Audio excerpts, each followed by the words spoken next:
Yahweh, Bahasham, Yahweh Shai, Bahasham Kakudash. Double honors to our apostles and elders at Great Millstone who taught us the truth and who rule well.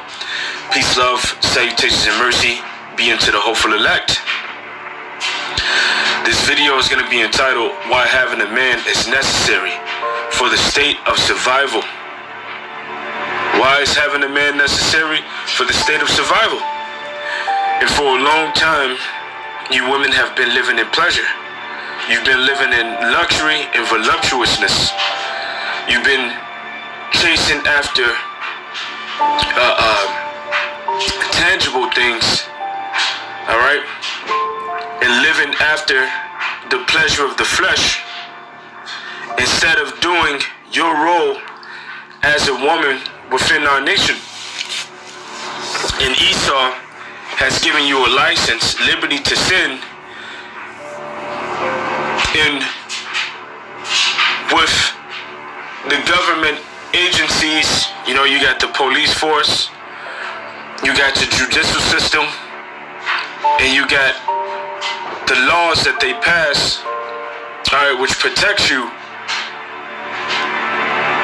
and allows you to live after the manner that is not acceptable according to the scriptures. And you have been leaning on that as a support system, all right, which gives you a false sense of security. So you have chose to live in pleasure because of this false sense of security, and therefore you have neglected your role as women within the nation of Israel.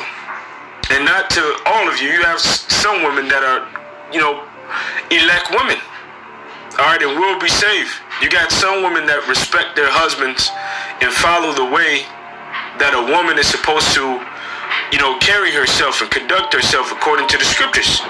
You know, so if the shoe fits, you know, then apply it. You're going to find out why having a man is necessary for the state of survival, especially in these times. With this coronavirus scare and everything locking down, you got a bunch of independent women that are panicking, man. Women that have chose that independent lifestyle. I don't have to be submissive to a man. I can do whatever I want. A man ain't gonna control me. All right, that's cool. All right, so if that is the case, then don't go fleeing to a man, all right, in the state of chaos, when all things are turning to shit and turning to hell. All right, you can save yourself. In the ancient times, those times were different. Alright, it was understood why a man was necessary for the state of survival. He offers protection. So who's going to protect you in the times to come? If someone wants to ravish you, or a group of men wants to ravish you, who's going to, you know, fight them off? If someone kidnaps you and take you, who's going to come and find you? If you're hungry, who's going to go out and get food for you within times like these?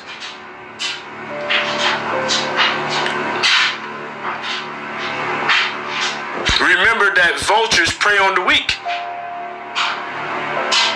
And guess what? You're going to remember the lifestyle that you chose. All right, especially within these times. Now, I have a few scriptures on why having a man is important. And one of them, all right, is the book of 1 Samuel, the 30th chapter. All right, this is 1 Samuel in Salakia. Yep, 1 Samuel, the 30th chapter. And beginning at verse 1. Now, this is the event when David's wife and the wives of his men that were fighting, all right, beside him, were taken by some Amalekites. And David and his men played an important role as redeemers.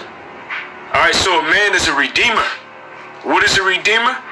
A redeemer is someone that's a close kinsman. All right, your husband, all right, your father, your brother. All right, a man that steps in to come and to redeem you in the event that someone comes after you and take you. Now I just want to grab the definition of redeemer within Google real fast. And it says a person who redeems someone or something. Alright? Really the ultimate redeemer is Yahweh Shai. You know? Because he has redeemed us back into the Most High Heavenly Father. And he have chosen elect men that he's dealing with. Now, let me clarify something. Alright, because the title is why having a man is necessary. Really, it should be why having a man of the Lord is necessary, because the Lord is only dealing with particular men. The Yahweh is only dealing with men. Alright, the scripture says that ye the flock of my pasture are men.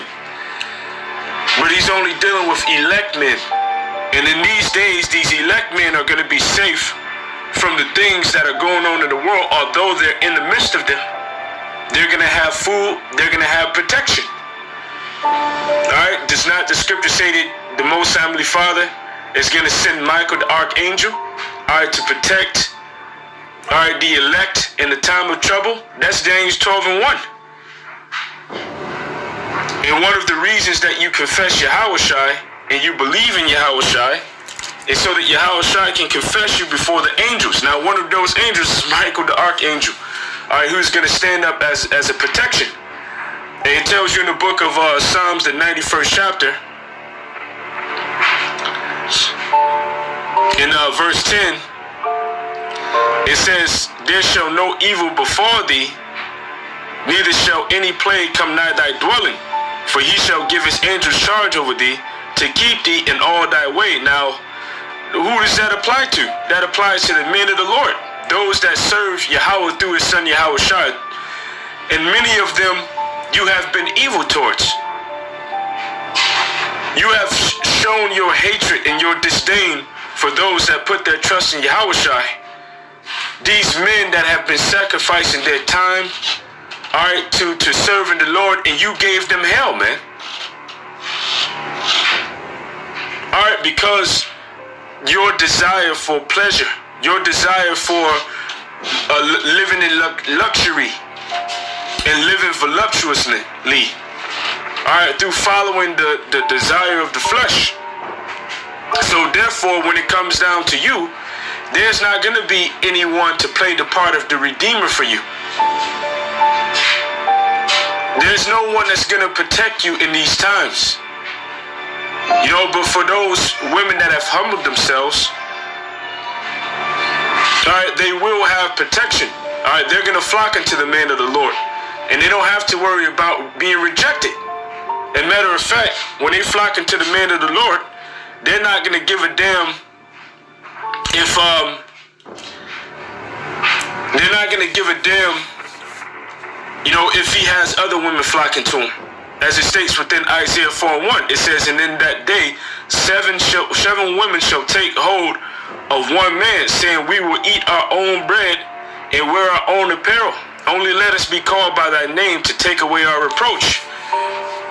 So in that day, man, things are, in these days, Salakia, in these days, things are going to go back to how they should be. Alright, this was the proper order before Esau implemented the system that he set up, man. Alright, which is a state of corruption. And he gave you license and liberty to do as you please. And you didn't choose the way of Yahweh B'Shem Yahweh Shai, you know, for the majority of you women that are out there. Alright, you chose the way of liberty. You chose the way of wickedness. Alright, Esau tells you that, hey, look, you can work. Which there's nothing wrong with the woman working. But with you working, he says that you can be independent. And that you don't need a man. That you can do it all on your own. And you believe that fucking lie? You believe the devil? And what did that come? What was the let's see. What was the for the lack of better word, what was the effects of you being independent? Now all of the weight of paying the bills falls on your shoulders. You're stressed out because although you want to be independent, you still like to fuck. You still like pleasure, right? So guess what? You end up with kids.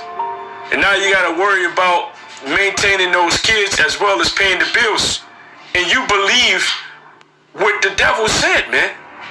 And now you're struggling and you're all alone, man. With no help. And believing that you can be independent. Well, if you could be independent, then you wouldn't be in the state of stress that you were in, man. You need a man. That's the proper balance. And you need to be submissive unto him. So going back to 1 Samuel, the 30th chapter. And I'll start at verse 1. And I'm going to hop around in here. But this shows how a man plays the part of a redeemer to protect you when trouble comes upon you. 1 Samuel 30 and 1. It says, and it came to pass when David and his men were come to Ziklag on the third day that the Amalekites had invaded the south and Ziklag and smitten Ziklag and burnt it with fire. Now, David and his men were all fighting. I believe they were fighting the Philistines. And this shows you how weak Esau Edom is. All right, because they're always attacking the women and the children, man. Always. So when we would go out to fight, we would leave a few behind, to protect the cities. But majority of the time there were women and children, and elderly within the cities. Now Esau likes to prey on the weak, on the elderly, on the women and children. And had taken the women captives that were therein. They slew not any, either great or small, but carried them away and went on their way. So David and his men came to the city, and behold, it was burned with fire, and their wives and their sons and their daughters were taken captive. Then David and the people that were with him lifted up the voice and wept until they had no more power to weep. And David's two wives were taken captives, Ahinoam, the Jezreelitess, and Abigail, the wife of Nabal, the Carmelite, which Nabal died. So David eventually took Abigail to be his wife. And what? David had more than one wife? Wow. And I said wow sarcastically, because in this society it's taught that it's an abomination to have more than one woman. In the kingdom of heaven, we're going to have more than one woman, and we're going to deal with them. Verse 6, it says, and David was greatly distressed, for the people spake of stoning him, because the sons of all the people were grieved, every man for his son and for his daughters. But David encouraged himself in Yahweh his power.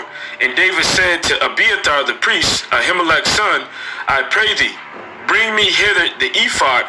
And Abiathar brought hither the ephod to David. Now, we don't have an ephod, all right? But there's an importance in taking counsel, especially within the times that we're in. And if no one's there to give you counsel, because all is going to shit, you better use praying to Yahweh B'Shem Yahushai. You better use prayer, and you better trust in what the Spirit is showing you, man. And David inquired at Yahweh, saying, shall I pursue after this troop, and shall I overtake them? And he answered him, pursue, for thou shalt surely overtake them, and without fail recover all. It says, so David went, he and the 600 men that were with him, and came to the brook Besor, where those that were left behind stayed, and David pursued, he and 400 men, and 200 abode behind. So this time he allowed 200 to abide behind, because they were too faint to go and fight. It says, which was so faint that they could not go over the brook Besor. And they found an Egyptian in the field and brought him to David and gave him bread, and he did eat. And they made him drink water, and they gave him a piece of cake of a fig and 2 clusters of raisins. And when he had eaten, his spirit came again to him, for he had eaten no bread nor drunk water 3 days and 3 nights. And David said unto him, To whom belongest thou, and whence art thou? And he said, I am a young man of Egypt, servant of an Amalekite, and my master left me because 3 days ago I fell sick. We made an invasion upon the south of the Kerethites, and upon the coast which belonged to Judah, and upon the south of Caleb, and we burned Ziklag with fire. And David said to him, Canst thou bring me to this company? And he said, Swear unto me by God that thou wilt not kill me, nor deliver me to the hands of my master, and I will bring thee down to this company. And when he had brought them down, behold, they were spread abroad upon the earth, eating and drinking and dancing, because of the great spoil, that they had taken out of the land of the Philistines and out of the land of Judah. And David smote them from twilight even unto the evening of the next day. So he whipped their ass from twilight even unto evening. And there escaped not a man of them, save 400 young men, who rode upon camels and fled. And David recovered all, and the Amalekites had carried away, and David rescued his 2 wives. So David played the part of the Redeemer. How much more so in these times, man, when there's chaos on every side? When people are invading their neighbors, when the Egyptians are against the Egyptians, when citizens are against citizens, when people right now are fighting over electronics, they're fighting over water, they're fighting over toilet paper, they're fighting over these basic things. How much more so when things really get bad? And we're not even that deep into the situation. So things are really going to get critical. And when they do, women are going to get ravished. You're going to have men escaping from prison. The only thing they're going to have on their mind is getting some food and getting some box. And that's it, man. Who's going to protect you? Because the servants, the men of the Lord, they're going to be a protection. They're going to be protected, and they're going to be a protection. It tells you that in the book of Isaiah, the 32nd chapter, in verse 2. It says, A man shall be in hiding place from the wind, in a covert from the tempest, as rivers of water in a dry place, as the shadow of a great rock in a weary land. So when you're crossing through a desert, and you don't have any shade or you don't have any water, man, you're parched. But if you find an oasis that can provide you shade and water, that causes you to be able to survive while in that state of despair. And that's how important a man will be within these times. He's going to be a covering for you. He's going to be protection.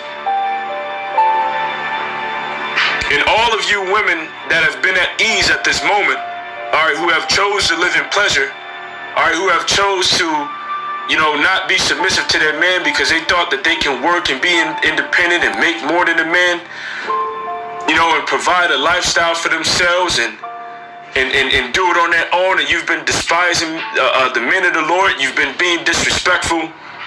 You're not going to have protection, and everything that you thought that you could find security in is going to fail you. This is Isaiah 32:9.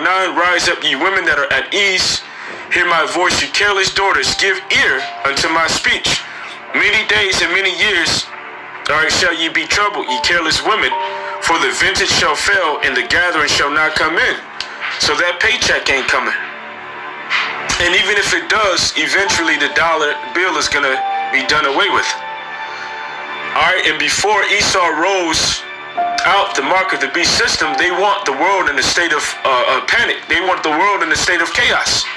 So they're going to let it be so until the people desire a solution to the chaotic things that are going on. And that's when Esau is going to roll out the chip, because he's going to know that people are going to be willing to take it at that moment, seeing that they just went through a state of chaos.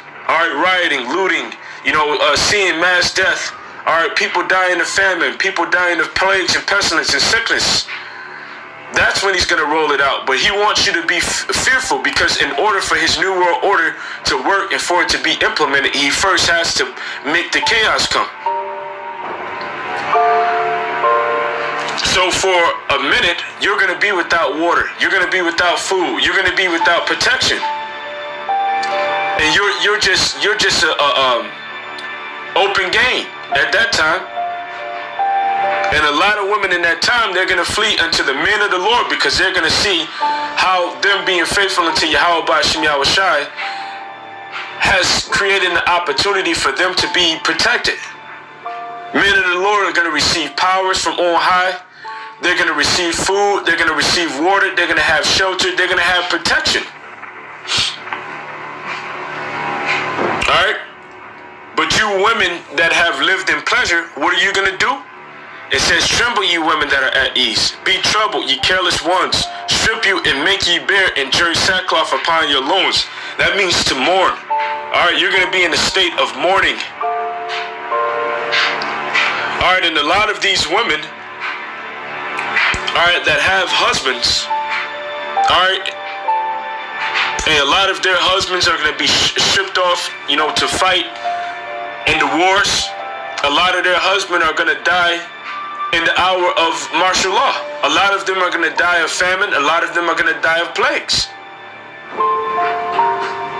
2 Ezra 16:33 says, the virgin shall mourn, having no bridegrooms. All right, the women shall mourn, having no husbands. Their daughters shall mourn, having no helpers. In the wars shall their bridegrooms be destroyed, and their husbands shall perish of famine.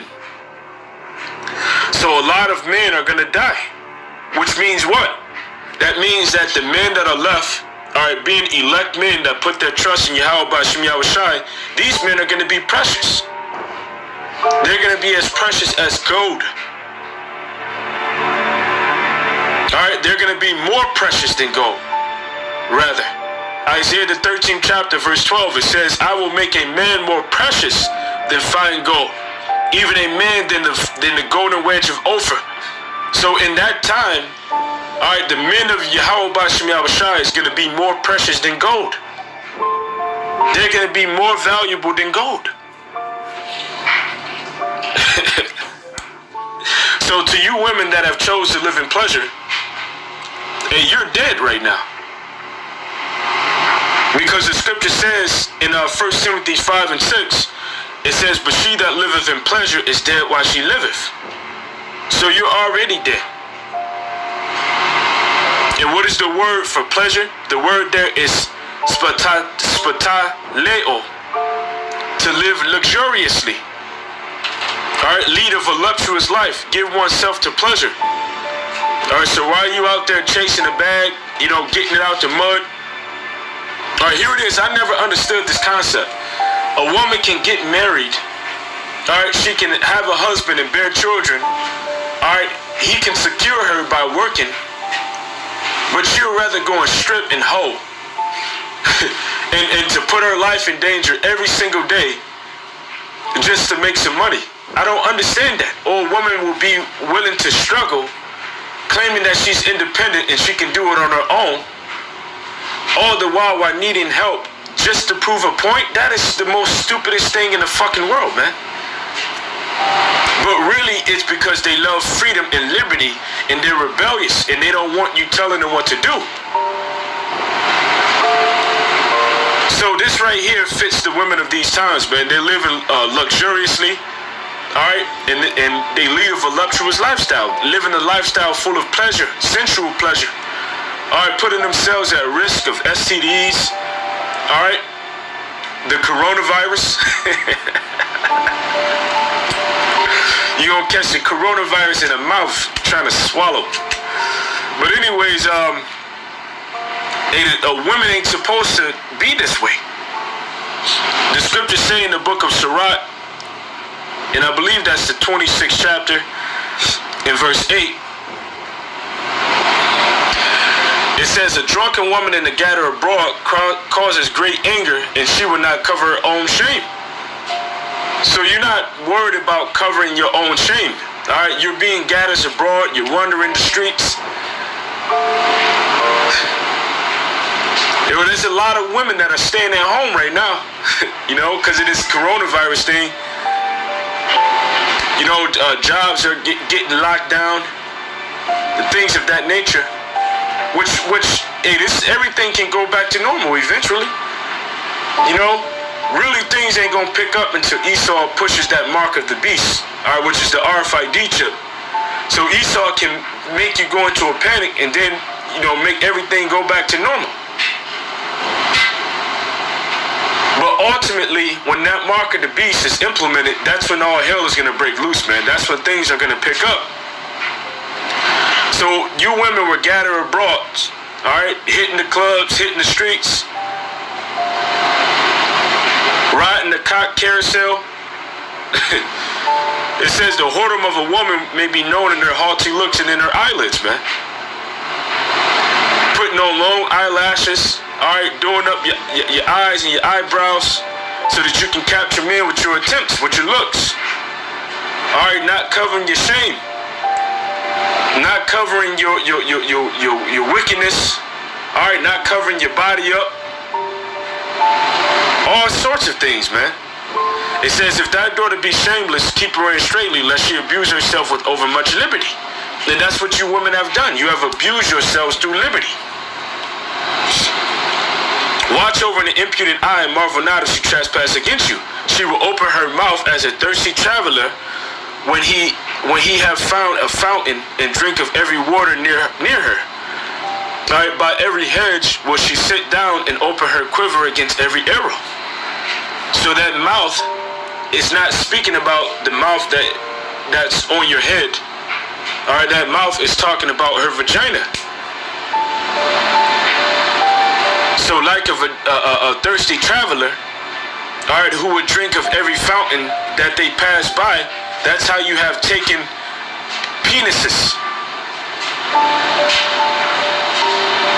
You have dealt with multiple different men. When the scriptures say that you're supposed to have one man and that you're supposed to submit yourself unto him. But you haven't chosen to do that.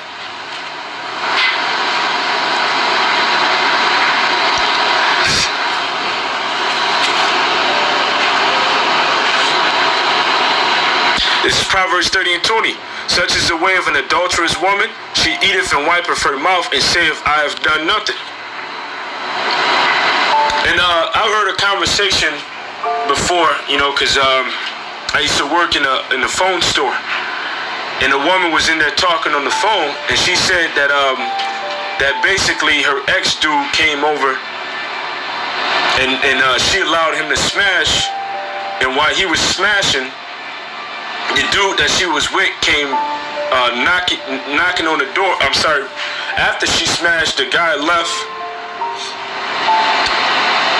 And about 5 minutes later, her mate, the dude that she's with, came knocking on the door. And she said that she started, while he was in the kitchen eating, she went and smoked a blunt and was blowing the smoke on her to hide the smell of the sex around the house and also on her. That's pure wickedness, man. She eateth and wipeth her mouth and say that I have done nothing. And this is the shameless things, all right, that have been going on. And I haven't even touched on, the situations in which when a man will have a child with a woman and she knowing that he's in the truth, all right, getting dreams from Yahweh by Shai and everything, man. Which shows you that a woman doesn't believe in that. If she does have a dream, really it ain't for her, it's for her husband. Putting all kind of hell on him, man. All right, the day is coming where women are going to be trodden down like the mire of the street, man. All right, when the Lord allows judgment to come through, he's not going to make you exempt just because you're a woman. All right, he's going to judge men and women. Going over to Titus, because really this is how women were supposed to be. All right, and this is how some of them are. You got some women who's trying to be in order. All right, who's respecting their man, knowing that he served Yahweh Bashim Yahushai, and trying their best to stay in his corner. Now, every once in a while, Satan will creep in. They'll get a demon on them. For the most part, they're not giving them that much help. So this really applies to those women that are just blatantly being wicked. Titus 2 and 4, it says that they may teach the young women to be sober, to love their husbands, to love their children, to be discreet, chaste, keepers at home, good, obedient to their own husbands, that the word of the Most High be not blasphemed. So this is how a woman is supposed to conduct herself. It says chaste and keepers at home. All right, you're supposed to rule the household, man. You ain't supposed to be out in the streets. You're not supposed to be living, luxuriously, and living after sensual pleasure. Because that's the energy that America pushes. That's the vibration that the serpent pushes. All right, and a lot of you women have taken the philosophy that the serpent has given it to you. All right, this beast system. And you have lived by it. And men ain't falling for that shit no more, man. Alright? The men of the Lord are choosing this truth over, your bullshit. So if you try to give your man an ultimatum and say, well, it's either me or it's the truth, well, he's gonna kick your ass to the curb, and don't be surprised. And he's waiting for this day for you to realize, and this day meaning these moments of judgment, man. For you to realize that what he was doing was the will of Yahweh B'Shem Yahushai, man. Sirach 25 and 24 says, of the woman came the beginning of sin, and through her we all die. Give the water no passion, neither a wicked woman liberty to gad abroad. If she go not as thou wouldest have her, cut her off from thy flesh and give her a bill of divorcement. So he's going to divorce your ass, and he's going to wait for this day. And in these days, women ain't going to be exempt. Even children aren't going to be exempt if they're not covered by the grace of Yahweh B'Shem Yahushai, man. Even elderly ain't going to be exempt if they're not covered by the graces of Yahweh B'Shem Yahushai. And a man trusting in Yahweh B'Shem Yahushai, believing upon the Lord, can save not only himself, but saving his household. So the time is going to come when you want to be a part of the household of a man that's serving Yahweh B'Shem Yahushai in truthfulness and righteousness, in truth and sincerity. Acts 16 and 29, it says, then he called for a light and sprang in and came trembling and fell down before Paul and Silas and brought them out and said, sirs, what must I do to be saved? And they said, believe on Yahweh, the Lord Yahushai, Mashiach, that thou shalt be saved and thy house. So the ones that's going to be good in these times, even though that they're going to be in it, they're going to be brought out of it. They're going to be protected. It's the men that serve Yahweh B'Shem Yahushai. So with that, I truly hope that this lesson has been edifying.